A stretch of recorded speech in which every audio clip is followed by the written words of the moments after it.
श्री राधे राधे। हरे कृष्ण। दोस्तों, हम सभी जानते हैं कि जब समुद्र मंथन हुआ था तो समुद्र से लक्ष्मी का आविर्भाव हुआ था और फिर भगवान श्री नारायण से लक्ष्मी जी का विवाह भी हुआ था। लेकिन हमें एक बात ध्यान जरूर रखना चाहिए कि लक्ष्मी हमेशा नारायण की ही रहती है। आज हम जानेंगे कि लक्ष्मी जी को कौन सी भाव में हमें देखना चाहिए, क्योंकि हम मनुष्य के जीवन में लक्ष्मी जी का 3 भाव होते हैं। ऐसा बोल सकते हैं कि 3 भाव से लक्ष्मी जी को देखना चाहिए। ये 3 भाव है माँ का और पुत्री का भाव और दासी भाव। आप लोग सोच रहे हो कि मैं लक्ष्मी जी को दासी क्यों बोला, क्योंकि वो तो हमारी जीवन में धन का देवी है। उनकी कृपा से ही हमारे जीवन में अर्थ का आगमन होते हैं। लेकिन हमारे मन में ये 3 प्रकार का भाव उनके प्रति आते हैं। आज हम समझेंगे ये 3 प्रकार के भाव हमारे मन में क्यों आते हैं और इनमें से कौन सा भाव हमारे जीवन को श्रेष्ठ बना देते हैं। इन 3 भावों को 3 भाग से भाग किया जाता है। एक है उत्तम भाव, दूसरा है मध्यम भाव और तीसरा है अधम भाव। जो व्यक्ति लक्ष्मी जी को अपनी पुत्री के रूप में देखते हैं वो व्यक्ति उत्तम व्यक्ति होते हैं, क्योंकि उत्तम भाव की व्यक्ति हमेशा लक्ष्मी जी को अपनी पुत्री के स्वरूप में ही देखते हैं। और मध्यम व्यक्ति जो होते हैं वो लक्ष्मी के प्रति माता भाव रखता है।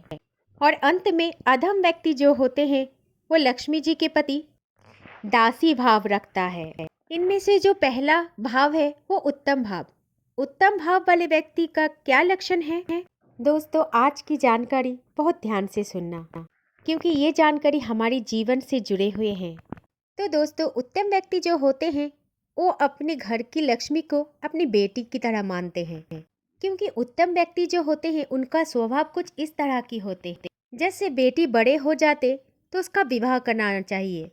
दोस्तों, उत्तम व्यक्ति हमेशा सोचते हैं कि जब उनके घर की लक्ष्मी बढ़ जाए, मतलब उस व्यक्ति के पास कुछ अप्रत्याशित धन आ जाए और उस धन का सदुपयोग वो उत्तम व्यक्ति जानते हैं, क्योंकि जैसे वो अपनी बेटी को संभाल के रखती है और उचित पात्र के हाथ में ही दान करती है, ठीक वैसे ही घर की लक्ष्मी रूपी बेटी को भी अनुचित पात्र में कभी नहीं दान देते। हमेशा कोशिश करता है कि उसका जितना अर्थ धन संपत्ति बढ़ा हुआ है उसको भगवान के कार्य पे ही लगा दे। अगर भगवान की कोई भी काम में उसका वो लक्ष्मी रूपी बेटी रूपी अर्थ काम आ जाए तो समझ लेना वो व्यक्ति ने लक्ष्मी को नारायण के साथ विवाह कर दिया है। जैसे वैदिक प्रक्रिया में अपने संकुचित ध्यान को व्यय करना, वो होता है लक्ष्मी जी के साथ नारायण की विवाह कराना। ये होता है उत्तम व्यक्ति का परिचय। जैसे कि साधु संत की सेवा करना, सत्संग कराना, भगवत कथा कराना। इस प्रकार से उत्तम व्यक्ति अपने घर की लक्ष्मी का विवाह नारायण से कराते हैं। आप जितना भी दान पुण्य कर सकते हो कर लो, वो होता है लक्ष्मी जी का दान और नारायण के साथ विवाह। इसीलिए कहते हैं भगवान के नाम में कुछ किया हुआ कार्य हमेशा शुभ ही होता है, उत्तम ही होता है। और ऐसे शुभ कार्य में अगर आप अपनी गच्छित धन दान करते हो तो आप भी लक्ष्मी जी के साथ नारायण की विवाह करवाते हो। ऐसे होते हैं उत्तम व्यक्ति का लक्षण। चलते हैं मध्यम व्यक्ति का लक्षण की तरफ। मध्यम व्यक्ति जो होते हैं वो लक्ष्मी को माँ के स्वरूप देखते हैं, वो माता के स्वरूप में देखते हैं। जिस प्रकार से एक माँ और पुत्र के बीच में संबंध होते हैं कि पुत्र अपनी माँ को किसी को नहीं देना चाहते हैं, ठीक उसी प्रकार जो भी व्यक्ति लक्ष्मी को माता के रूप में देखते हैं वो भी अपना धन किसी को देना नहीं चाहते हैं, क्योंकि वो लक्ष्मी को माँ के स्वरूप में देखता है और कोई भी अपने माँ को किसी को देना नहीं चाहते हैं। जिस तरह से एक बालक का उसके माँ के प्रति स्वार्थ भावयुक्त प्रेम होता है, हम सब जानते हैं एक बालक के पास माँ क्या है। ये बालक कभी नहीं चाहते हैं कि उसकी माँ को किसी और को दिया जाए।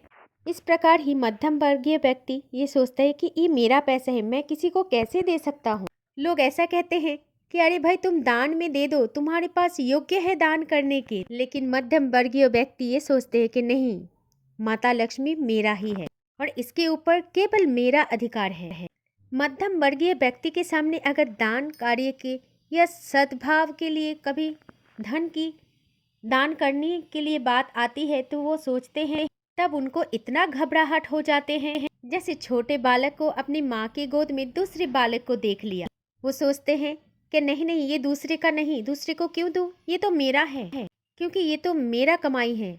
और किसी को क्या पता है कि मैं कितना कष्ट करके और मेहनत करके मैं ये लक्ष्मी का अर्जन किया है। ऐसा नहीं है कि दूसरों के लिए कुछ भी नहीं करता, करता तो है दूसरों के लिए, लेकिन ज़्यादातर खुद के लिए करता है। ये होता है मध्यम वर्गीय व्यक्ति का लक्षण, जो लक्ष्मी जी को माता के स्वरूप के भाव में प्रेम करते हैं। और अधम व्यक्ति का लक्षण होता है जो लक्ष्मी को अपना दासी मानते हैं। उसके मन में हमेशा ये लगता है कि मैं जहाँ जाऊँ लक्ष्मी को फेंक के कुछ भी खरीद सकता हूँ, अपने अर्जित धन को मैं कहीं भी लुटा सकता हूँ, मैं अपने मन मर्जी के मुताबिक सब कुछ खरीद सकता हूँ। मतलब लक्ष्मी जी का वैल्यू अधम व्यक्ति की नज़र में कुछ खास नहीं होता है। वो हमेशा सोचते हैं कि अरे मेरे पास पैसे की कमी थोड़ी ना है, मैं जो कुछ भी मन कहे मैं वो करूँ। वो कभी भी धन की महिमा को पहचान नहीं पाते, लक्ष्मी जी को पहचान नहीं पाते। अधम व्यक्ति धन का उपयोग असद स्थान में ज़्यादा करते हैं। अधम वर्गीय व्यक्ति हमेशा अपने धन को असद स्थानों में ही व्यय करते हैं। उनके पास पैसों का कोई वैल्यू ही नहीं होते। धन की देवी लक्ष्मी को अपने असद कार्यों में लगाता है। दोस्तों, उत्तम व्यक्ति की गति होता है दान और मध्यम व्यक्ति की गति होता है भोग करना, जो केवल अपने लिए होता है। और अधम व्यक्ति की गति हमेशा नाश ही होता है। इसीलिए दोस्तों, हमें जीवन में एक कोशिश करना है कि लक्ष्मी जी को अपने पुत्री के रूप में ही देखने का। पुत्री के रूप में देखने से हमें पुण्य मिलता है और माता के रूप में देखने से हमें भोग की प्राप्ति मिलते हैं, जो हम अपने लिए कर सकते हैं, किसी के लिए नहीं। और जो भाव हम अपने भोग के लिए रखते हैं उसमें केवल हम अपने आप को ही खुश देख पाते हैं, दूसरों को नहीं। तीसरी भाव, दासी भाव। दोस्तों, इस भाव से तो कभी भी लक्ष्मी जी को देखना नहीं चाहिए, क्योंकि लक्ष्मी जी है नारायण की अर्धांगिनी और हम सबके लिए धन की देवी। माता की अंध स्नेह, अंध ममता हमारे जीवन में होते हैं, लेकिन पुत्री का हमें दान हमेशा करना चाहिए और दान करने से हमारे जीवन को पुण्य मिलता है। इसीलिए दोस्तों, लक्ष्मी जी को हमेशा दान के भाव में तथा पुत्री के भाव में ही देखना चाहिए।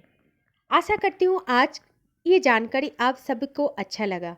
अगर अच्छे लगे तो वीडियो को शेयर जरूर कर देना, जिसके कारण और भी सभी लोगों को ये जानकारी मिल जाएगी कि लक्ष्मी का ध्यान हमें कैसे रखना है। वीडियो को एक लाइक करके चैनल को सब्सक्राइब करना ना भूलें और कमेंट बॉक्स में लक्ष्मी नारायण या फिर जय श्री लक्ष्मी लिखना ना भूलें। श्री राधे राधे, हरे कृष्ण।